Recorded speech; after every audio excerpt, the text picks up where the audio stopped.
Welcome everybody. Dear guests, actually we're supposed to be three here, but we're gonna catch up to all this topic that we plan here. Actually we're gonna discuss the corporate position in the venture capital and about the exit. Most of the panelists actually tapped our topic already, but we're going to kind of wrap up all the topics here with the Barış. Let me start with the Barış and for introduction. Hi, my name is Barış Aksoy. I work in Intel Capital. I cover Turkey, North Africa, and Middle East regions for our equity investment arm. And I can talk a little bit about Intel Capital if you have time and if the presentation's up there. Luis, can I talk a little bit about Intel Capital now? Just quickly. So I want to take advantage of this to let you guys know a little bit about Intel Capital. I'll go quickly. Not sure. Is it visible? Okay. So we are equity investment arm of Intel. We do strategic investments into technology corporations around the world. It could be anywhere from $200,000 as an angel investment all the way up to $1 billion as a public investment or private investments into large corporations. And we are totally stage agnostic, and we invest all around the world. We invested in our 53rd country in Ghana late last year. And we've done 2 investments in Turkey so far in 2011. And I moved recently to Turkey 5 months ago from Silicon Valley. And our objective is to make as many investments as possible in the region, including Turkey.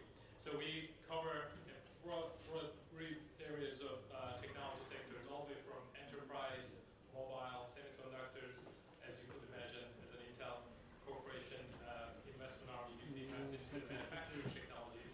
As a matter of fact, we just invested $3 billion as an equity investment into a Taiwanese company lately. But other than that, we cover companies, we cover e-commerce, we've done multiple commerce companies around the world. The latest one we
us, BMW, these are all different companies, but BMW will come us, I'm looking for companies who are doing interesting stuff around location-based services. And they will tell us, we're looking for SaaS platforms where we could do better with our CRM at the BMW dealers. So a bunch of things like that, from all kinds of logos that we see up there. So we go to our portfolio companies. Every year we do around 100 times a year.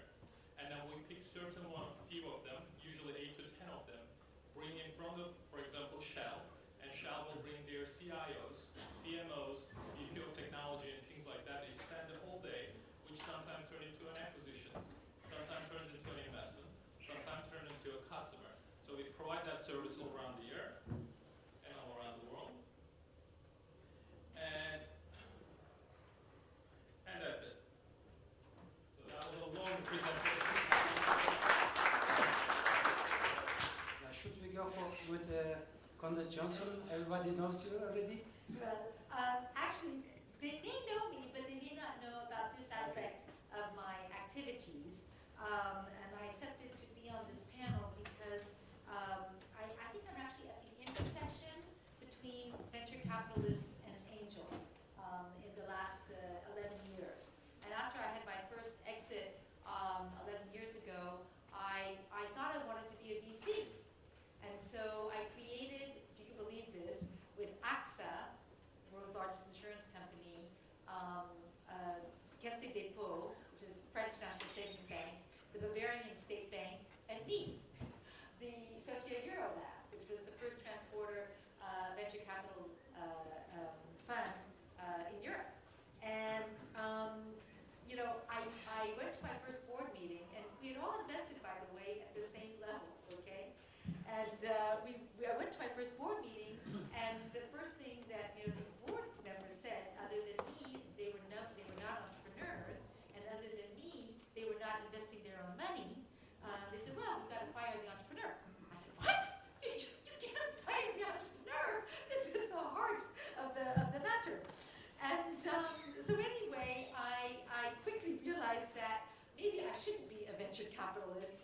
And when I started then getting together with some of my friends to do Sophia Business Angels, I felt very much at home. However, there always is this intersection, and it is so important, and I've been a really big fan for EBAN, working very, very closely together with venture capitalists, because I think it was a win-win-win situation. Maybe I'll just give 3 or 4 examples of this. I am a member of the strategic board of Iris Capital. So Dusan, we're very happy that we did that deal with you. Iris Capital was all of the national savings banks of Europe in 1984. It was called Parcom, and in 1997 it went private, and it became, I call it the granddaddy of venture capital in Europe. And we do a number of investments. And quite frankly, I was quite upset because the last 2 or 3 years, we indeed had moved from going from 1 to 2 to 3 million euro investments to 6 to 7 to 8 million euro investments. So we were really doing private equity almost, as opposed to doing true venture capital. And just last year, we did a deal with Publicis and Orange. So Publicis, one of the big advertising agencies in the world, and of course Orange owns Telecom. And we come back to our roots. So now we're doing $1 million euro or dollar investments, and we're working very closely with angel groups because they are the ones who have identified and who have qualified, if you want, these deals. And we're doing this around the world, in Saudi Arabia with Saudi Telecom, in the United States, also now in Japan, and of course in Europe. Another example of a venture capital angel type of thing that I've been involved in is I was actually the founder of Qualcomm Ventures Europe. So Erwin Jacobs, the founder of Qualcomm, very dear friend, who helped me, by the way, get Astra started, because when I first started Astra in Europe, people didn't know what conditional access was. And so I brought over this entire delegation from Luxembourg to San Diego, and Qualcomm was, Erwin Jacobs was doing MACOM, which was the first conditional access system at the time, and he told them about this. And one day he was at my house, and he said, "Candace, I want to get into the telecoms again, because I don't know if you remember, but Qualcomm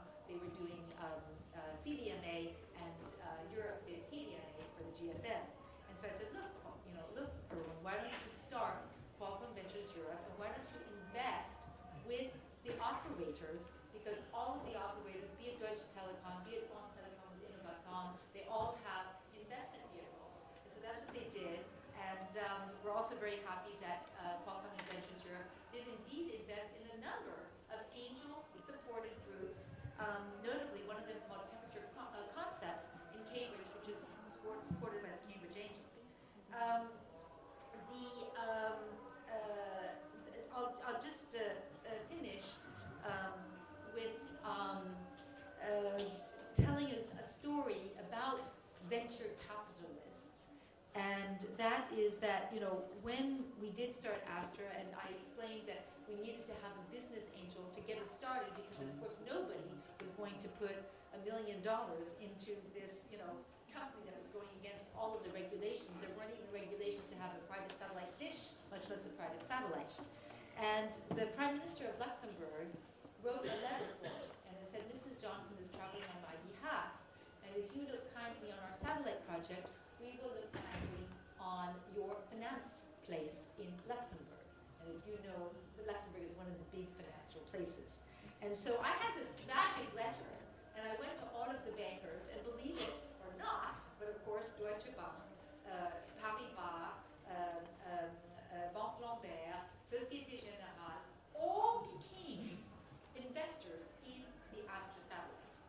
And at one point when we were making tons of money, and we still are making tons of money, they came to me and they said, wow, we did this just for our financial place, but we didn't know we were going to be making money with this. And I said, you will have learned something much more than making money in this one investment. You will have learned how it is to take a technology startup and to grow it to become a global company. And indeed, when we did our IPO, all of those bankers who had not been investment companies beforehand all became investment companies and venture capitalists, be it Dresdner Kleinmark, be it Deutsche Morgan Grenfell, etc. So I think this intersection between business angels and venture capitalists is so important. And in my closing remark, and I really am going to then leave you because I have to go to the airport, I would really make this headway for working together between business angels and venture capitalists. I think this is absolutely the future for all of us, for all of our investments, for the venture capitalists, because you need us as much as we need you. And it's been such a pleasure, Beyaz, to be here in Istanbul, to be here with our colleagues really from around the world, and to share together these experiences as we all go together to making this, innovation and eco and entrepreneurial system. And I really do believe that Europe can and will be a leader in this for many years. Let me mention about Aktif Bank a little bit. We're the investment bank, as from the nature, comparing the commercial bank, we have all the product actually, but we don't use what the commercial bank or the other investment bank taking in their, let's say, the vision. We do investment bank, but we should say the boutique investment bank. We don't involve, let's say, the classical, like a project finance business. We do some investment in under principal financing model. Whatever the project comes to us and having the potential, upside potential, we do invest in this project. But classical model, then give me the long-term credit and etc. Then we are just saying no, thank you. The other bank can provide this product. From retail banking perspective, we don't have a branch. We serve our old product through around 400,000 post offices, and plus also we provide our product at the shopping place. And actually, the model that we are looking for, and it can be a contribution for the VC. We currently working on to prepare our model being investor in the VC market, although contributing to ecosystem, actually for the bank is not easy to position itself, since the risk-averse approach always in our, like a block in our strategy. That's why now in this panel, trying to explain how the Turkish financial institution can contribute in VC ecosystem in Turkey. Barış, what do you think about that?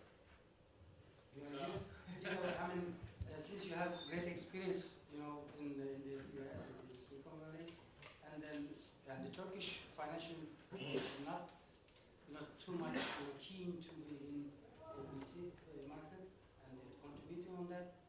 How we can, push the financial institution first, let's say the bank or the national bank, since you have not maybe heard about any bank, coming in this sector and taking a role. Yeah, sure. I guess Turkey is different than Silicon Valley. Silicon Valley spent years and years of evolution to get to where they are now. There are entrepreneurs working at startups, starting startups, then becoming a mentor, becoming an angel, then becoming a VC. So they are very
I mean, when we start to discuss, how we can create our module, and then actually copying anything in the developed countries, has been on place.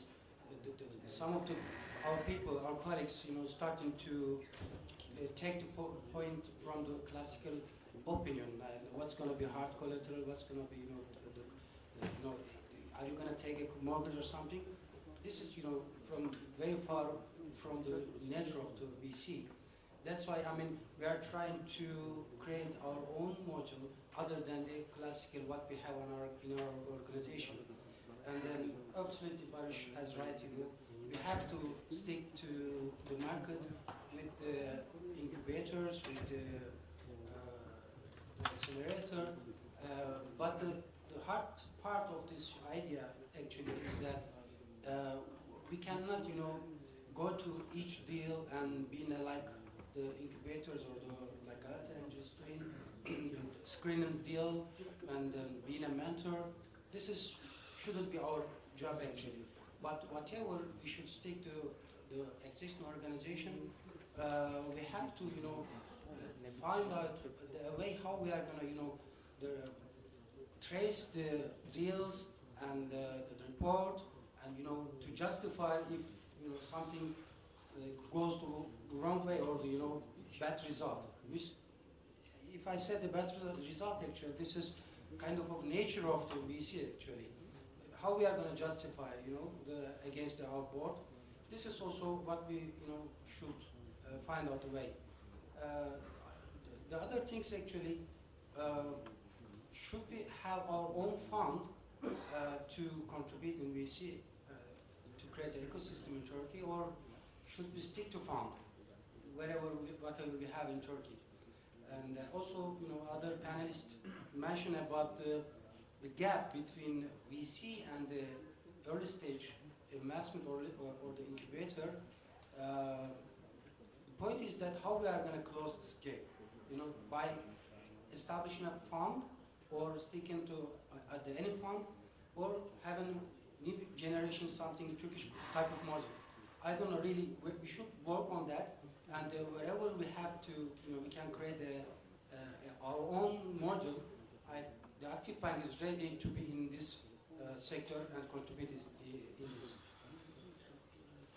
Yeah, and then when we discussed with Barış, recently we met in our office, and he mentioned about one problem, actually about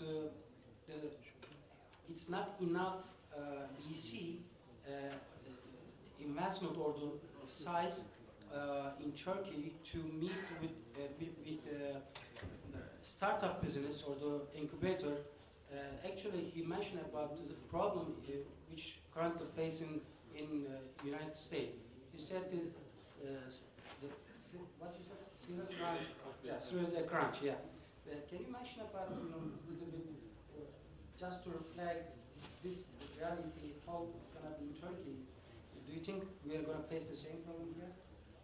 Yeah, I think Series A crunch is one of those debated points where you have a lot of early stage investments now looking for their Series A, but there are a limited number. I just mentioned there are a limited number of VCs who can do Series A, but the number of people looking for Series A has dramatically increased. So again, the amount of capital you need to start a company is dramatically low. The amount you need to become an angel used to be very high, but now it's very low. You can be the guy who has $100,000 and he can say, I'm an angel investor, I've done 10 investments, $10,000 each. It's like, wow. Yeah, it can be cool work because you don't need a lot. You don't need to buy service, you use the lab stack, you go to Amazon.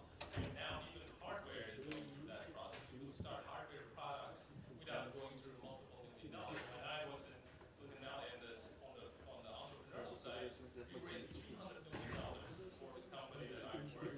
And that's what we needed to build the infrastructure.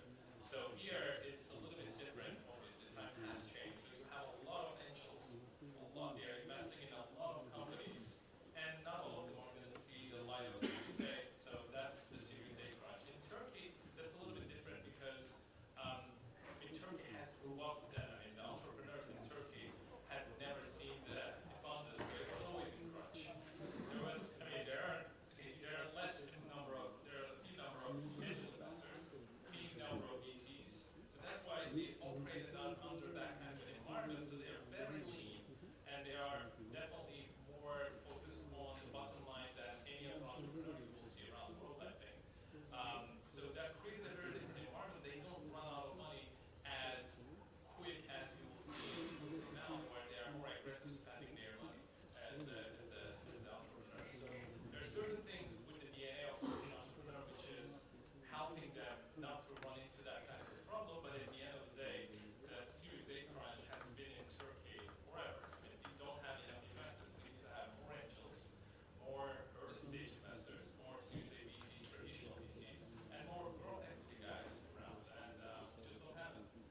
hate to interrupt, but at least Candace is gone, so she won't yell at me again. But if you could give us your final thoughts, we need to announce the winner of this year's. So maybe we should ask, let's open up for questions.